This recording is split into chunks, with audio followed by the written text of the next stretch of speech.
What does Jesus Christ have to do with English literature?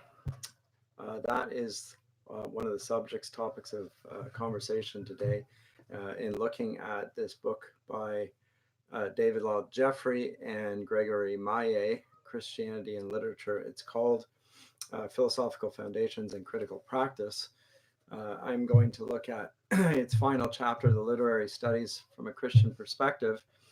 But I wanted to begin by posing the question with which they introduced that whole volume themselves. And they suggest three things that Christianity, or rather that Jesus Christ has to do with English literature. Well, the first of which is simply that it's a historical reality, that there are a large body of works that have been directly or indirectly influenced by Jesus Christ in the form of biblical allusion, in the form of his personal example, in the form of his patterns of speech, in the form of the references that others have made to him, and the list goes on and on. And so when I began my own undergraduate studies, one of the things that was said to me, and I've recounted this in classes, and I do every year to my undergraduates, in first year English, one of the things that was said to me was that if we wanted to be good English literature students, we would have to read the Bible. And I remember at the time, the professor who said this received scoffing remarks in response, notes of disapproval. And to her credit, my professor at the time turned on the classroom and she said, "You people think that you know things about Christianity because you've grown up in this culture, but I'll bet you that many of you have never actually opened a Bible and have never actually explored what it has to say." And she said, "This is a liberal arts institution, and we are here to here to dispel ignorance, not to further it." And I have to say that moral response on her part inspired me. It was rather transformative for me because although I certainly made no mocking remarks, I found myself questioning how necessary it would be to read the Bible in order to understand English literature. With the hindsight now of close to 20 years teaching and the academic career behind that of getting the degrees and so forth, I am in full agreement. One must know the scriptures in order to really read English literature properly. You simply can't pick up all the allusions and all of the various subtleties without it. Secondly, it's not just, and this is my and Jeffrey's point, it's not simply the case that we only need the religious worldview in terms of historical information that we can put in footnotes.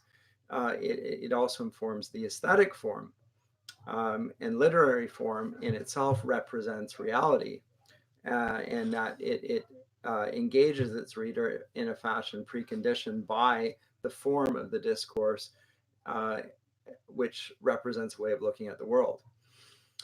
So the literary form itself is shaped by the Christian experience and the Christian understanding of reality. It's understanding that there is such a thing as truth and beauty and goodness. It's awareness of the reality of the fall. It's awareness of human wickedness and its subtlety. All of these are present in dialogues informed by Christianity. The presence of irony and so forth. Thirdly, Christian literature is there. It requires of its readers not just the responsive interpretation, but also an evaluation of that, which calls us towards a sort of a transformative experience, an aesthetic transformation, a moral transformation, and even an intellectual transformation, almost akin to a conversion. So these are the introductory observations that Jeffrey and Maillet make, and I find myself in agreement with them on this. And I've put this on our syllabus now simply because I think it's a good way to consider at this point in the semester For those of you who've been with me since the beginning of last semester when we began with Plato and his works, how we as Christians should think about the literary endeavor. And so the 9th chapter, I am more or less going to run over it with you and make comments of my own, add critical observations. But by and large, I'm in agreement with what has been written here by these two men, both of whom I know. And hopefully you'll find it edifying. So the first point they make here is that literary studies is in many senses in a very decadent phase.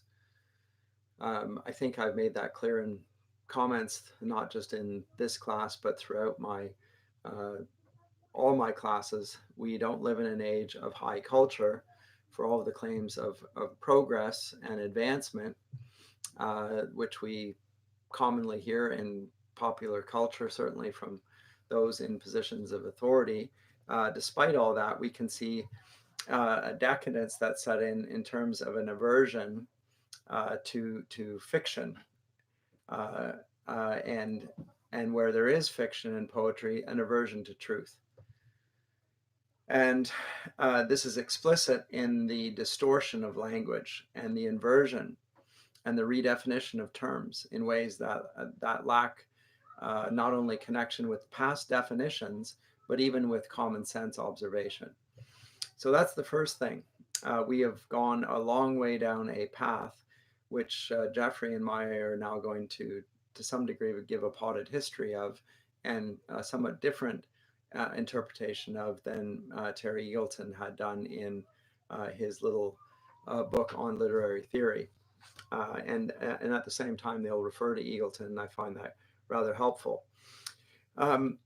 They point to Richard Rorty, to whom I've written on myself in the past at various points. And he notes Rorty is an American philosopher of the pragmatist camp. And he notes that the essential postmodern theme is that, quote, what is most important for human life is not what propositions we believe, but what vocabulary we use. And cites William James and Friedrich Nietzsche, who he says have taught us to give up the notion of truth as a correspondence to reality. This is Rorty's belief, and with that he has not a correspondence theory of truth, he simply has an accommodationist theory of truth. Truth is something that we like to call whatever our particular worldview is. It's our narrative for the facts. It doesn't have to correspond to the whole body of knowledge. It doesn't have to be open to the laws of logic. It simply has to be descriptive of the way our community sees these things.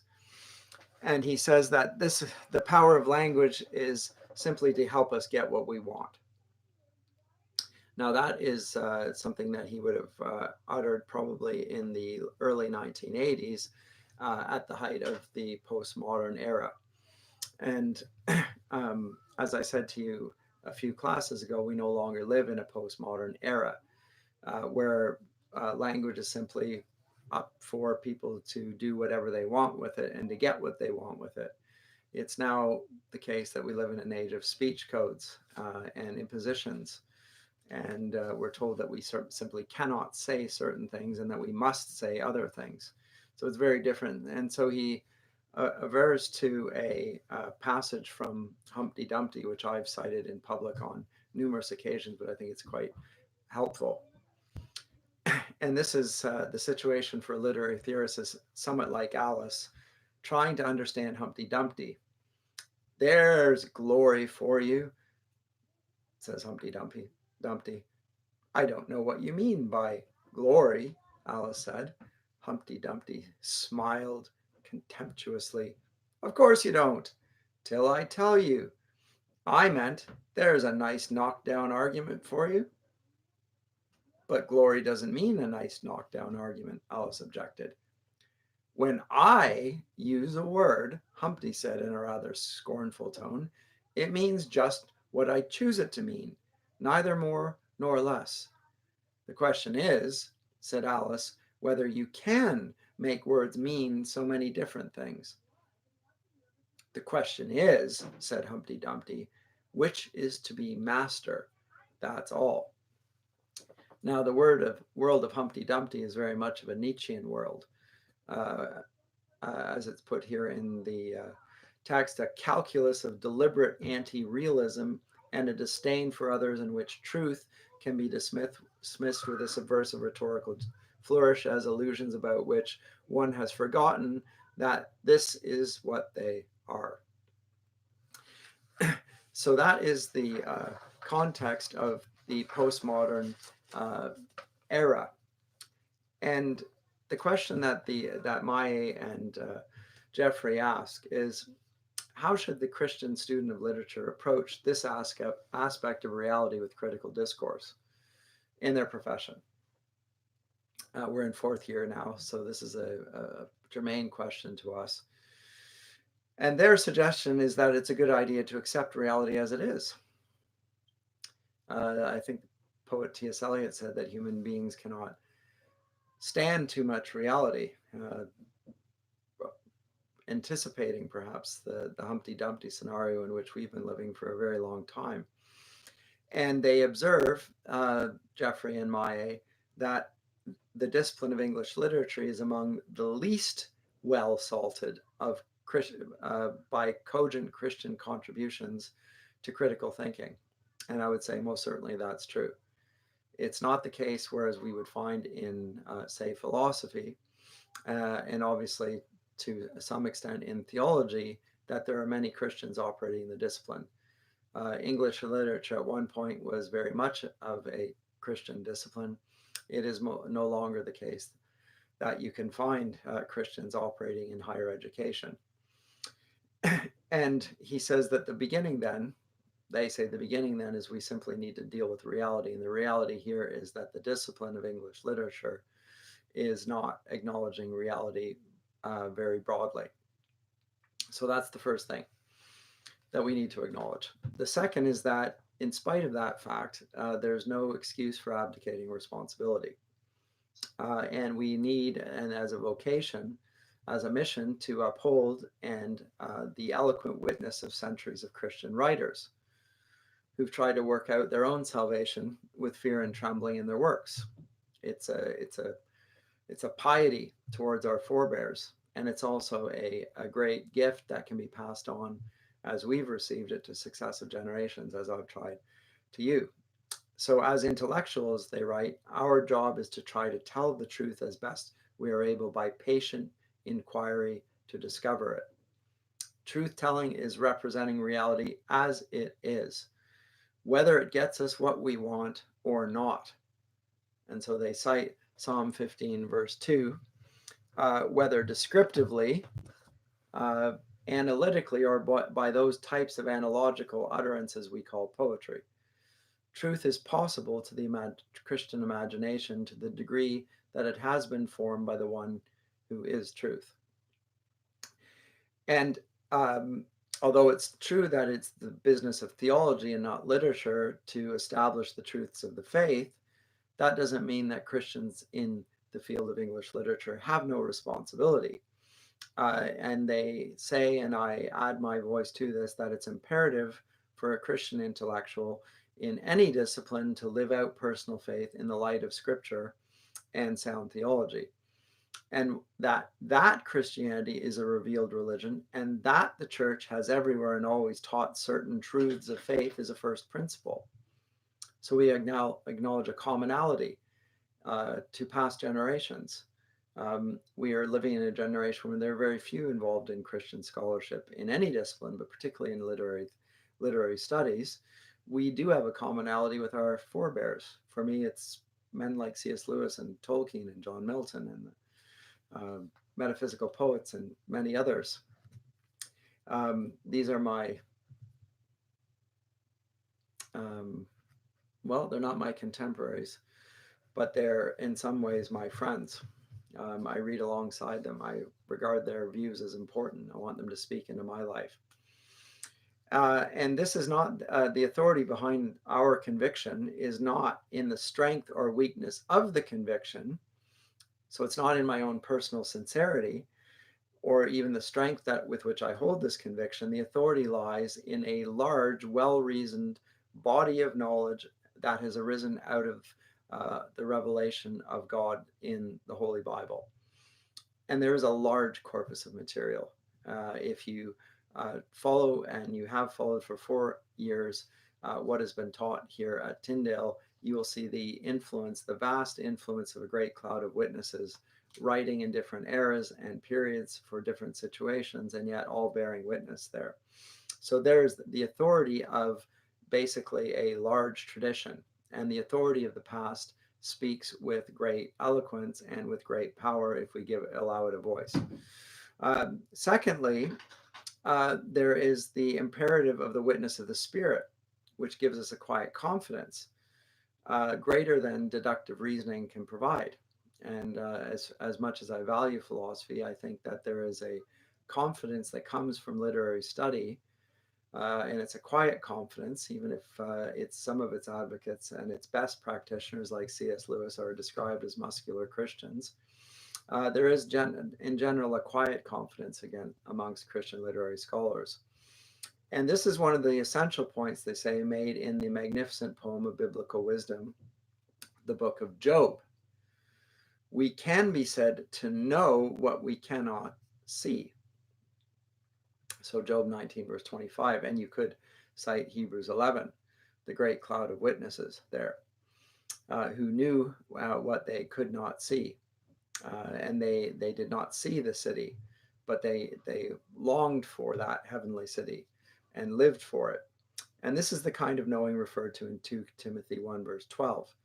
I know whom I have believed, and I am persuaded that he's able to keep that which I've committed unto him against that day. So there are 3 benefits to studying literature, which I think Jeffrey and Maillet are bang on in articulating, and they need to be repeated in point verbatim here. If we learn language by analogy, which Aristotle says that we do, and which we find is represented in this word mimesis, we also know the truths of the human condition by analogy, as the hermeneuticist Paul Ricoeur says. Characters in plays and novels are humans like us who think, speak, act, and suffer as we do.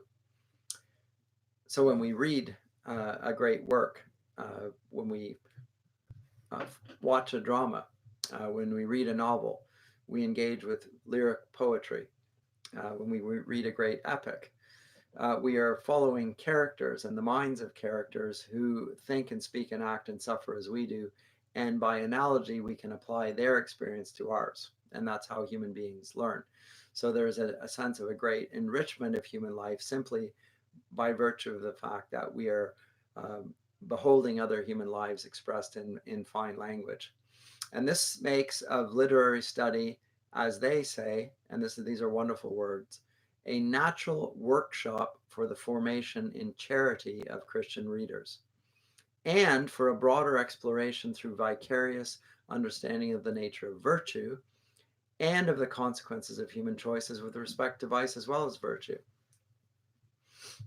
So it teaches us charity, wisdom, and eloquence. And all of these things are greatly and sorely lacking in our day. So this is wonderful. And story is a means of accessing wisdom then. And of course, we learn that primarily in the person and words of Jesus Christ himself, the great storyteller, in some ways, the great poet. Thirdly, literature gives us an unparalleled access to beauty and a deeper understanding of it. And they cite the author of Ecclesiastes here, Ecclesiastes 3, verse 11. He has made everything beautiful in its time. He has also set eternity in the hearts of men. Yet they cannot fathom what God has done from beginning to end. This yearning for beauty is something that's hardwired in us. It's something that in my C.S. Lewis course, I talked about as the selige Sehnsucht, this blessed longing for something with of beauty which we find anticipations of in this life, and yet are never satisfied by this life. And the reason for that, and the reason for utopias, as Lewis says, is, and the reason we cannot find them in this world but try to create them, is because we are meant for a better world. So this longing for beauty is a longing for transcendence. It's ultimately a longing for God. And it follows the lineaments of our desires then. And until we will one day face the true critic, the judge of all. So in a Christian environment, as we've operated, we could find it to be particularly satisfying. I hope that has been the case for you. I hope it's not the case that when you conclude a Tyndale degree that you end up wanting never to read another book, as I know all too many have, doing English literature in the public universities. That's one thing I vowed I would never do, is to so fill people's heads with literary theorists who have despised beauty and have sought to debunk literature and to sabotage language so that at the end of it you never wanted to read another book.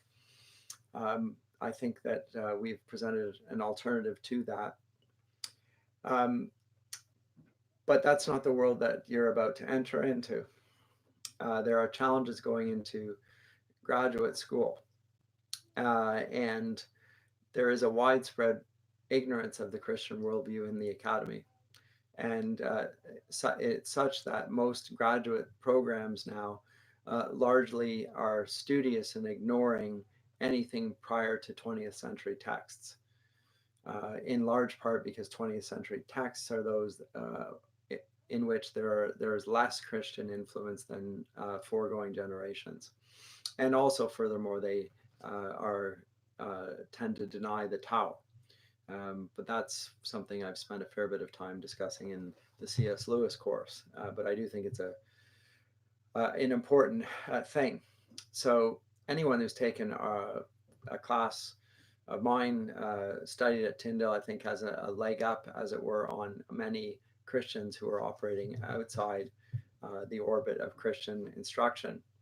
And he says, though, or they say, and I agree with both men here, there is a broader cultural imperative, a cultural mandate for well-trained Christian scholars to take up lead roles in literary study, whether you're going to be an author, a professor, a teacher, a columnist. Stay involved in literary studies. It's a great beauty, and it's a great gift to humanity, which we should not lightly throw aside. And properly prepared, which I hope you have been, you have a great deal of value to say. I mean, I read your essays, and that's certainly the case now. It's always wonderful to see the transformation that happens. So, and what we have to offer is of great value to not just Christians, but humanity in general. Because again, there is both wisdom and beauty and charity in a literary mindset properly formed. And so with the foundational literatures, with the study of the Bible, with the machinery of being able to handle different exegetical and poetical approaches, all of that allows us to engage with text in a very rich way, and we should not put that to waste.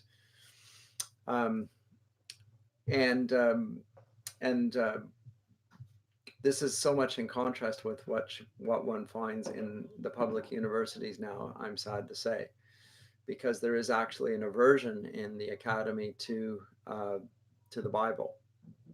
It's not just that it's no longer commended as it was to me in the mid-1980s by an earlier generation of scholar. It's positively avoided and reviled, usually in ignorance, but nonetheless it is reviled. And it's not coincidental that this has led to the crisis of English literature as a discipline in the academy. It's not just that there are very few English Christian scholars in the academy. It's also the case that those that are in there are dead set against the Bible having any say in the discipline from which it was largely formed. So at this point, Jeffrey and Maillet backtrack a little bit, and they do something of what I think Terry Eagleton did in The Rise of English Literature in his book on literary theory, give us sort of a potted history of the development of English literature. But I want you to note some of the points of difference between Eagleton's account and the account that Jeffrey and Maillet give. So they are in agreement that it arises basically in the 19th century. And it arises as both a rejection of classical and religious foundations. And that in itself is interesting. So we noted in the C.S. Lewis class, or at least Lewis noted in his maiden lecture as Cambridge professor of medieval and Renaissance literature, that come the mid-19th century, there is a transformation in society such that it moves away from any recognizable identity with the past. And that's roughly concurrent with the rise of English literature as a discipline. It's a rebellion not only against Christianity, but against the classical heritage, and with it, the recognition of the power of the Tao, of moral virtue and so forth. These are also being rejected. And so the modernist character of English literature is pertinent. And they cite here the famous headmaster, Thomas Arnold of Rugby, famous English public school. And he passed on his teaching to some famous students, one of them being Andrew Clough, but also his own more famous son, Matthew Arnold. And they departed from their father's belief in the importance of Christianity, did Arnold. But he did not lose his belief in classical wisdom. And so to some degree, English literature began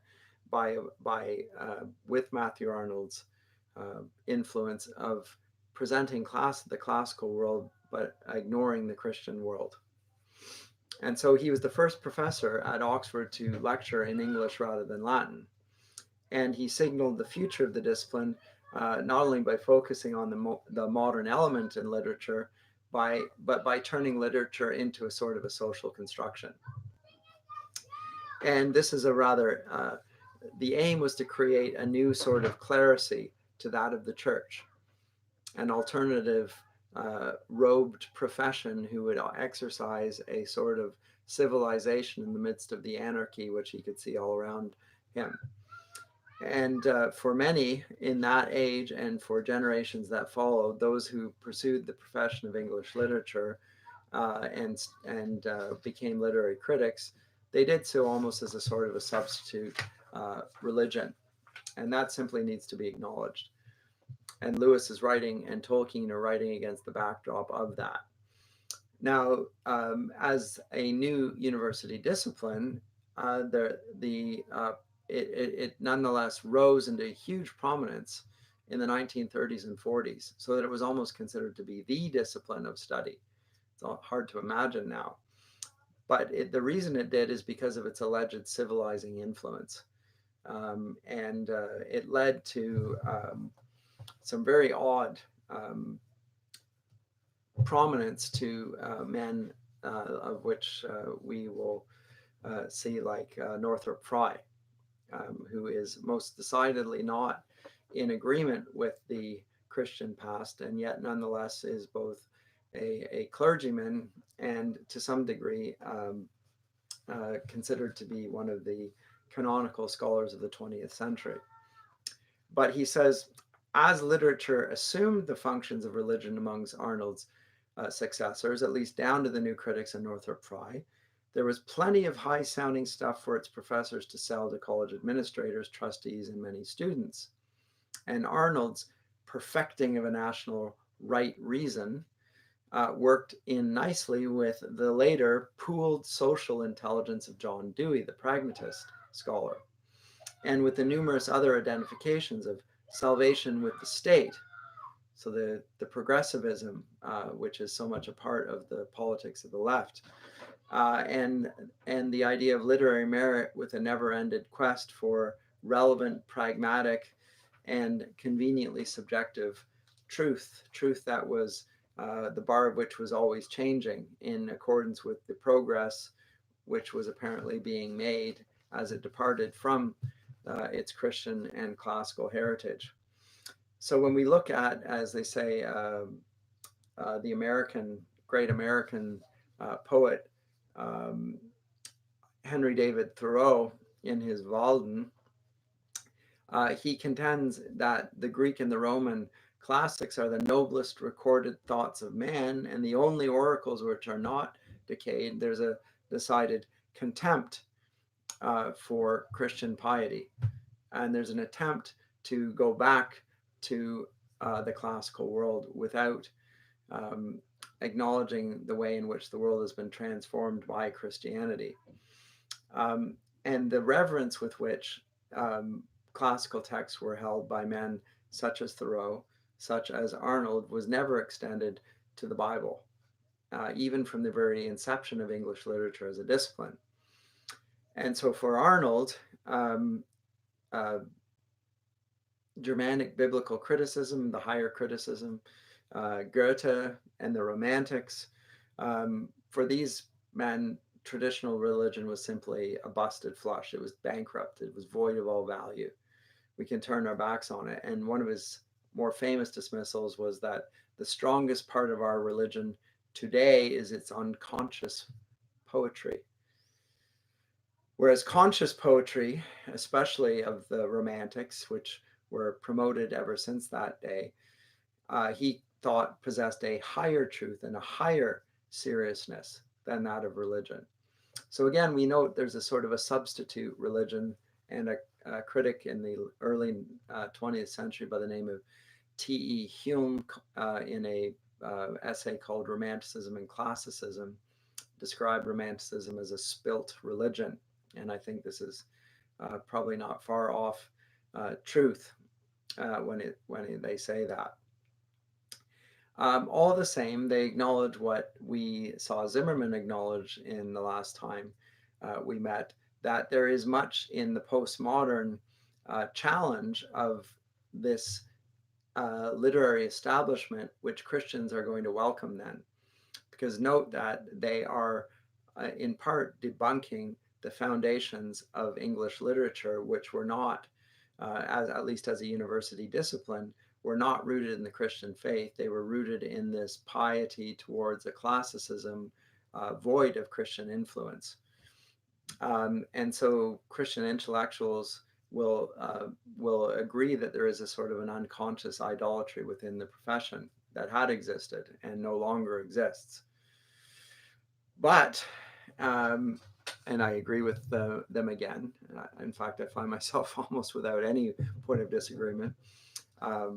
Much to my chagrin, I almost always can find a point of disagreement, but this is just, I think it's just wise, sane counsel. There is a more explicit and candid apostasy evident in our day. So they're not just accidental secularists. They are willful, conscious, and intentionally secular individuals that are explicitly anti-Christian, and openly the animus against Christianity is now open in the academy. It's no longer the case that we live in a Humpty Dumpty world where language is simply power. Power is also going to be exerted to the point where nobody else will be allowed to speak. And so English departments are left in a disarray in the presence of this. And the canon of writers and works and the methods of interpreting them and the historical narratives that explain them are all equally and simultaneously denounced as ideological impositions, in which case all we're left with are claims that everything has been motivated by power. And that's the claim of Michel Foucault, whose work we'll be looking at next when discussing sex and gender, that all narratives have been whoever made them in whatever era are simply traceable back to the motivation of power, including Christians. So it really does come down to who has the power, and now the power is going to be wielded by those who are hostile to Christianity. Now, the problem with this, which is evident to everybody now, even though there are very few who are willing to say, as Jordan Peterson has said, that the emperor has no clothes, that literature has lost its authority as an account of reality. It's become totally reductive. It's the expression of an identity group, and that's it. There's no other reason for it other than ideology. So the English literature has by and large capitulated to the assertions of its postmodern and critics and their successors that everything is motivated by power, and therefore let's operate according to that, and they will exclude people from the academy based on such understandings. And of course, the problem with that claim is that it deprives the critics themselves of the power to sustain their enterprise. That's the problem.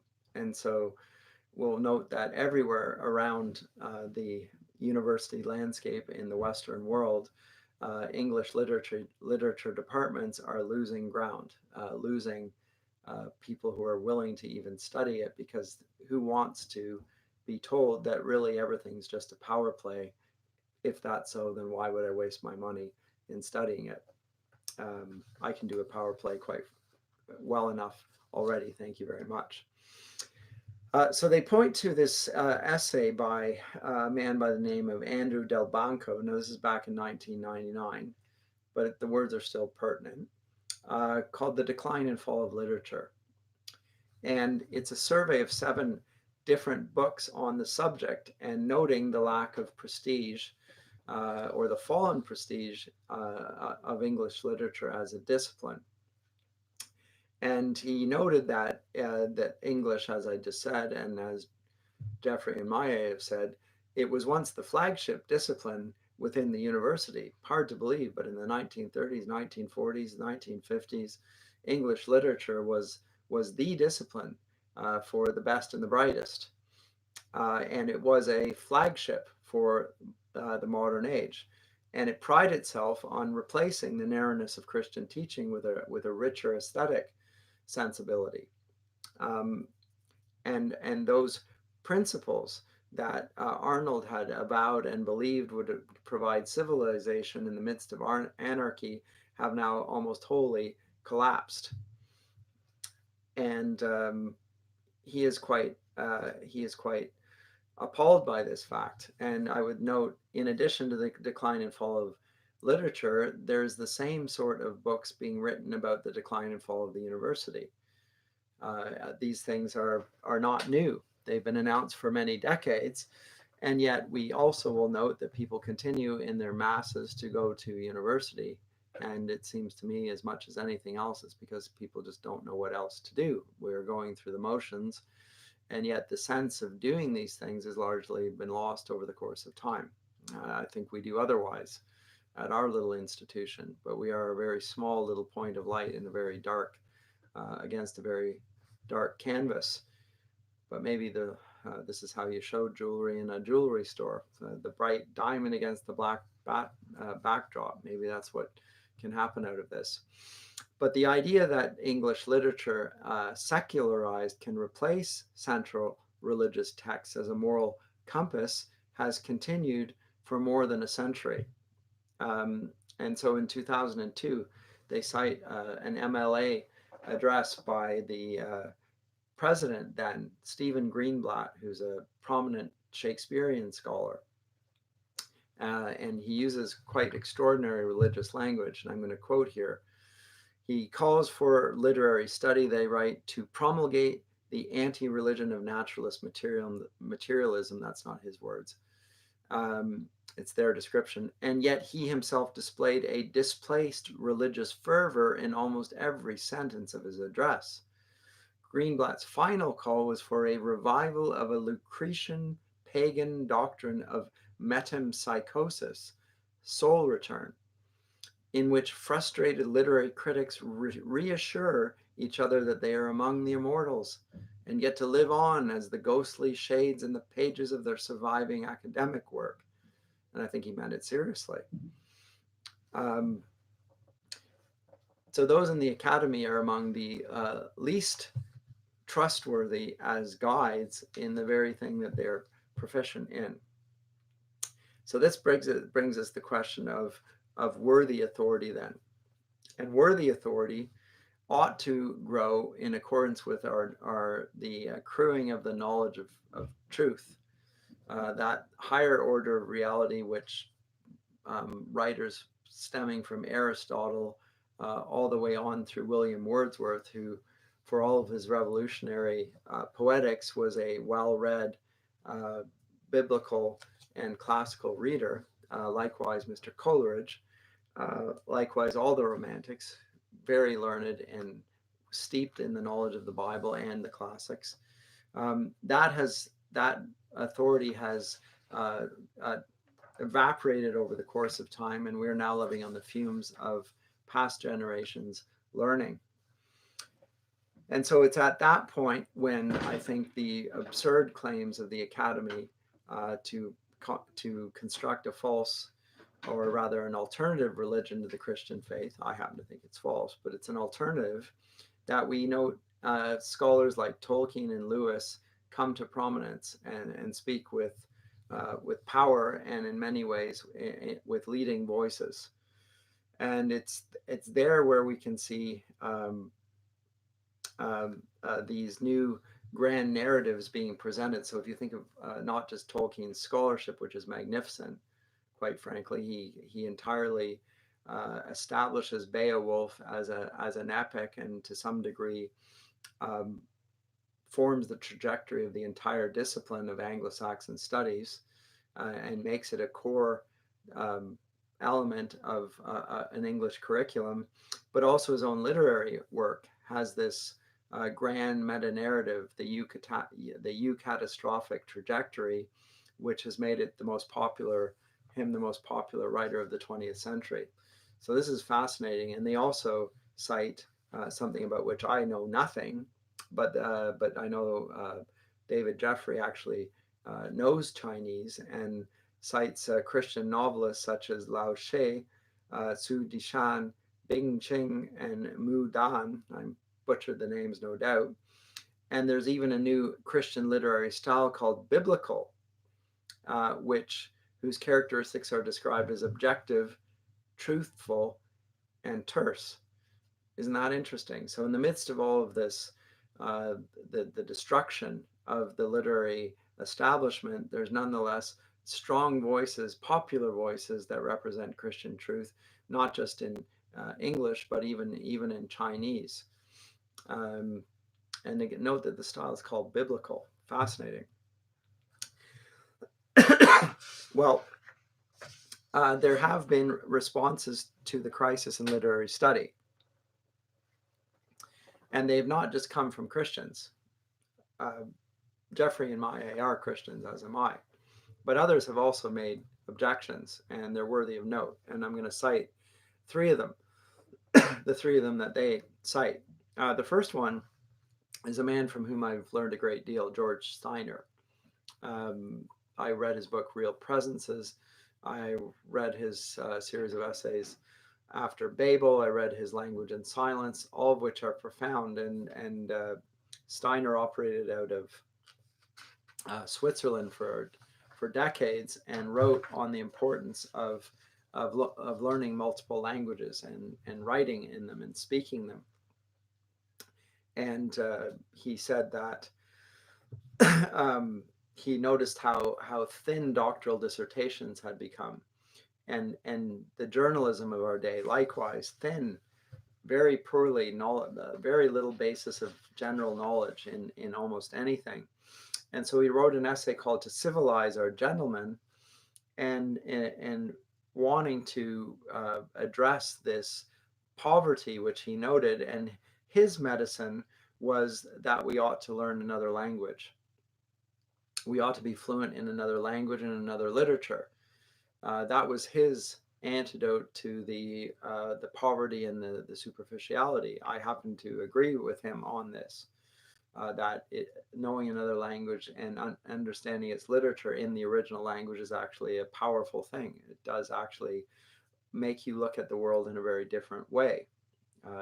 Translation does not quite do it. So there's no substitute for knowing original languages. All the same, and this is from the same essay, To Civilize Our Gentlemen, Steiner asks, is it not as important for the survival of feeling today to know another living language as it was once important for a man to be intimate with the classics and scripture? Jeffrey and Maillet say, no, it's not as important to do. And I concur.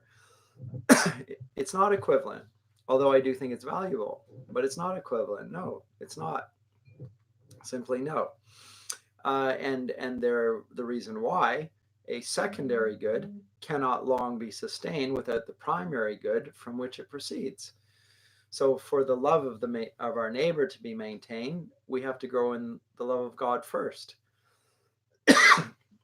We have to understand the nature of ultimate reality as revealed, and then we will understand secondary goods like the languages of various cultures and how they flow and relate out of that primary good. Secondly, they cite Mr. Eagleton, who I have spent some time on the course engaging with in some ways, and he is also a very helpful critical voice against the growing impoverishment of literary studies. And his was, rather than an aesthetic critique, it was an ethical critique. Probably not surprising since he's a Marxist and a post-Catholic Marxist at that. For Eagleton, the turn from literature to cultural theory has degenerated further into a socially endorsed yet entirely narcissistic self-preoccupation in which, quote, quietly spoken middle-class students huddle diligently in libraries at work on sensationalist subjects like vampirism and eye gouging, cyborgs, and porno movies. And so they're very serious, acting as if they were studying something of grand importance, which is as pathetic and shallow and trivial and sensationalist as these things.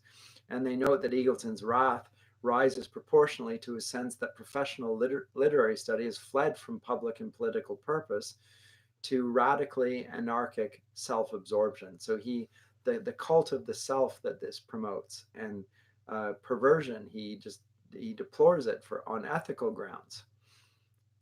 And I quote from his work After Theory, or they do, the emancipation which has failed in the streets and factories could be acted out instead in erotic intensities or the floating signifier. Anyone who understands the ethical sensibilities of Eagleton can't miss his disdain for the modern day student and their preoccupation with absolutely sordid and trivial things, and the academies likewise. So these are just two 20th century important voices, important scholars both actually, that have realized that the claim to substitute some sort of religion for Christianity has simply lost sight of a common good and become incoherent. A third is a scholar that they cite that I have not mentioned on the course, Jonathan Culler, who has tried to return to Northrop Frye's work and his work. And he is, to some degree, trying to continue the project of Matthew Arnold. And note, Frye considered Arnold a sort of mentor figure. I don't mean literally, but in terms of his intellectual bent. He thought very highly of Matthew Arnold. And he says that our profession as English literature scholars is untenable if we are unable to maintain even so much as the common ideal of literary value. If we can't retain the idea of literary value, then we may as well close up shop.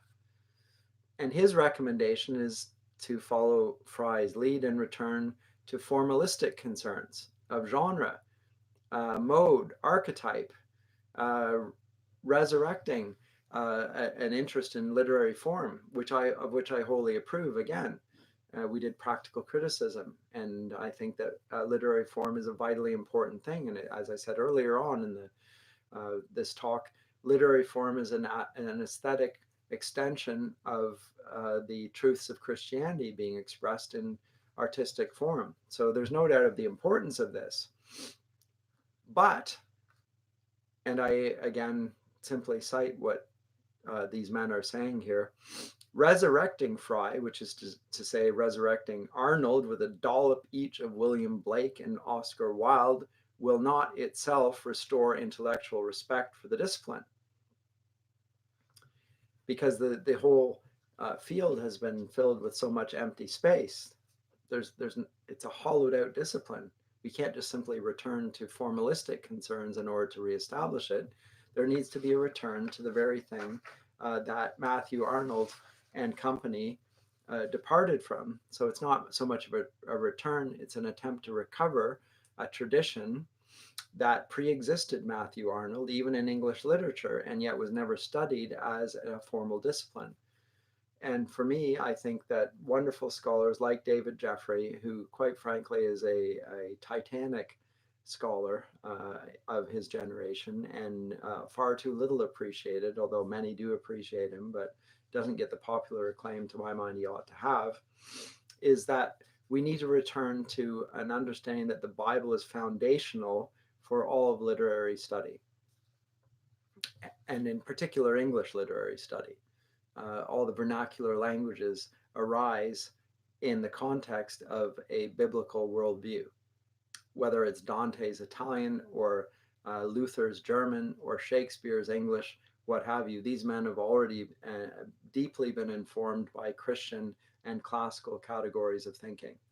And their language and the categories they bequeath to us are the categories through which we can live and move and have our being as well. So for the discipline which now lacks substance and has lost its way, to regain its integrity, it has to return to its Christian roots. The roots of the writers, not of the academy that studied it. So we have to return not only to its human significance, but even its supernatural and theological significance, anchoring the central narrative of our culture.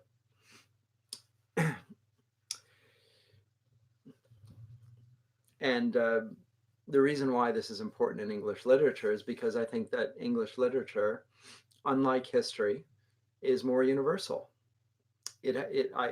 We agree with what Sir Philip Sidney said. Literature is more universal than history. At the same time, it has like philosophy, which is universal, it's clothed in effective power in ways that are transformative. So it has the best of both worlds. Now, the church has had a historic, and literature in English has a historic identity, and its cultural authority derives from divine transcendence. And that authorizes us to have a sense of the power of the word, which is often lacking in cultures that have not been informed by Christianity. There's the reason that we revere words and revere books is because we're the people of the book. By the way, that's another title of a wonderful book by Jeffrey, The People of the Book. The Bible and Christian literary identity. We are the people of the book. And the reason why we believe words matter is because we believe the word of God matters. His transcendence is nonetheless revealed in the immanence of the person of the Son of God, but also in the words that he has that reveal who God is. So there's the immanence and transcendence that are brought together in human language to the image bearers of God that are themselves transformed through the study of language and through analogy to, again, grow in their wisdom and eloquence. And if there's no authority, there is no power. Although Williams, a secular scholar, says that if there's no authority, then there's only power. And that might be true as well, or at least the motivation is only power. But power without any authority soon has no power anymore. It's simply vain tilting at windmills. as so many in the academy do these days. So the best hope for literature as a secular discipline, they write, is to reacquire its access to a moral and rhetorical authority derived from at least a quest for the truth. But trading truth and the authority that comes with it for power has proved a very bad bargain indeed. The discipline has absolutely collapsed. And this, if this is undertaken, this return to a Christian foundation within literary studies, I do think that it provides a sense of confidence in identity, which is lacking in students that I see coming out of high schools, quite frankly. People are ill-equipped to express themselves. They lack not only the ability to write that they would have had even a generation or two ago, they lack confidence in themselves. There's a general sense of anxiety that comes from being incapable of articulating yourselves in cogent, logical, concise prose. And that confidence in your own identity, which is grounded in your identity in Christ, is also the foundation for communicating and engaging with others. So it has a social value, which is recognizable even beyond the Christian community. So this is the great hope and gift that I think that Christian literature, Christian literary approach to the study of English literature offers. It does genuinely offer people who are valuable to their communities and can assist them in so many ways that are, quite frankly, self-sacrificing. And they will probably get no credit for it, but nonetheless, it ought to be recognized by those of us who can see it. And they're moving towards the conclusion here. They make an allusion to Christopher Marlowe's book, Dr. Faustus. I thought the analogy could be applied to Macbeth as well, but it's even more powerful with Dr. Faustus. He made a bargain with the devil. He wanted knowledge, and there was a bargain that he had to undertake with the devil in order to get that sort of knowledge. And he was willing to go through half-truths, they write, through illusions about his own power to, in the end, a sort of a rabbiting coherence, which ultimately gave him no power at all. You can see the exact same sort of thing, by the way, happening in Robert Louis Stevenson's Dr. Jekyll and Mr Hyde. Initially, he begins by enjoying the separation of the good guy from the bad guy. He indulges both of them. Mr Hyde begins as a very small and weak and pathetic individual, but as he is given latitude to indulge his depravity, he grows stronger. And commensurately, Dr. Jekyll grows weaker.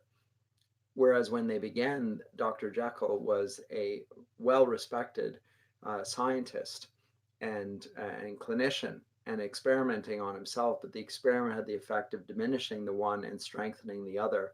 In the same way, in Marlowe's Dr. Faustus, he begins by seeking power and in the end up being powerless. This is almost a timeless tale of the human condition. But they write, having rejected the undergirding fullness of the common book, believing himself superior to the Bible in knowledge, wisdom, and mastery, he took up instead certain books of magic and necromancy, by which in his search for self-aggrandizement, he anathematized to himself the New Testament and the Hebrew Psalter.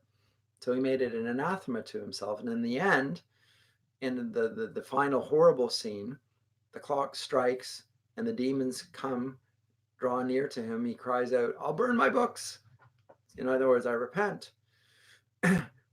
But unfortunately, his aim at reformation comes too late.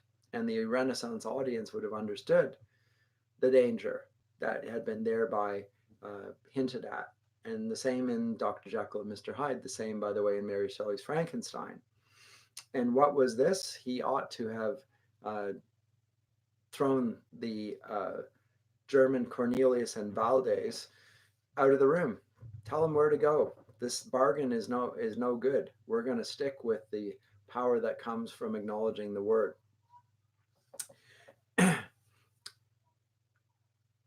Now,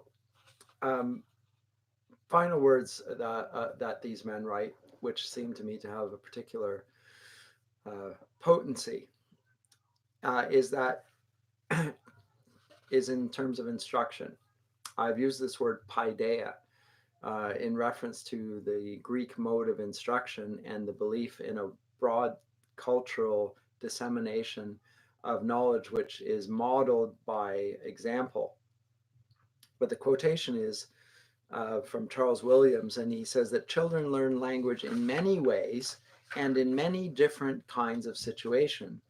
But one essential way is that they hear sentences being used in situations in which those situations are plainly true. This is a book on truth and truthfulness. It's not Charles Williams, it's Bernard Williams. And this is really interesting and important to me. Speaking truthfully in situations where truth is being called for and speaking it precisely is of great value to the young. They need to see it applied, not just in abstraction, not just in the classroom, in relating to texts, but in the home and in the workplace. This is the importance of being able to speak freely, that it's modeled, and there's a social benefit to speaking truthfully so that people know how truth is applied and they can understand the actual truth, because again, truth has the element of it that it's not just a rational element, it's a practical outworking. And there's a charity to this, and in this respect, the authors write, except ye become as little children, ye shall not enter into the kingdom of heaven. So there's a sort of a clarity, and my hope is that there's a possibility from those who benefited from the instruction of Jeffrey, Maillet, and myself and my ilk, that Christian students will be able to go on and pass it on. Tolkien prefers or favored Recovering Fairy because he liked the idea of a happy ending, the literature of consolation. I think that there's a necessity for unhappy endings as well, and I actually agree with Maillet and Jeffrey on this. I think Shakespeare had it right. It's not just the comedies that we need. Even with a eucatastrophic trajectory like Tolkien's had, we need a robust understanding of pain and suffering. Shakespeare's tragedies seem to me to be exemplary in that regard. Shakespeare's comedies likewise. There is a need for both the sense of the comedy of life and the tragedy of life to be brought to bear. L'allegro and il penseroso. So literature is not going to be an ersatz religion. It's not going to be a spilt religion, but it ought to express a true religion. And so we're going to restore, I hope, and this is the aim of Christian civilization, we're going to restore the ruins of our first parents, as Milton said, by knowing God aright and by conning over of the visible creation. And so for Christian scholars who are seeing civilization in decadence and decay and in collapse, because that's what we're witnessing, the long, slow collapse of Western civilization around us, there is a vocation for Christians to slowly, patiently, carefully preserve what is good in much the same way as the hobbits did. They were the keepers of lore, as the monks of old did. We are going to pass on the torch of civilization in the hopes of a better day and a better time, and with the understanding that God can also not just work incrementally, but in sometimes in miraculous fashion, in the same way we're seeing right now in areas as remote from us as Iran and perhaps even in China, to my understanding, where there's been a huge revival in Christianity, at least in terms of Christian conviction, and yet with no tradition of it, such as we have the benefit of doing. So we are few in number, but great in terms of the tradition which is still available to us in the great books, and in the greatest book of all, the Word of God. So with that, I'll leave off, and we can discuss that in our next class time together. Thank you.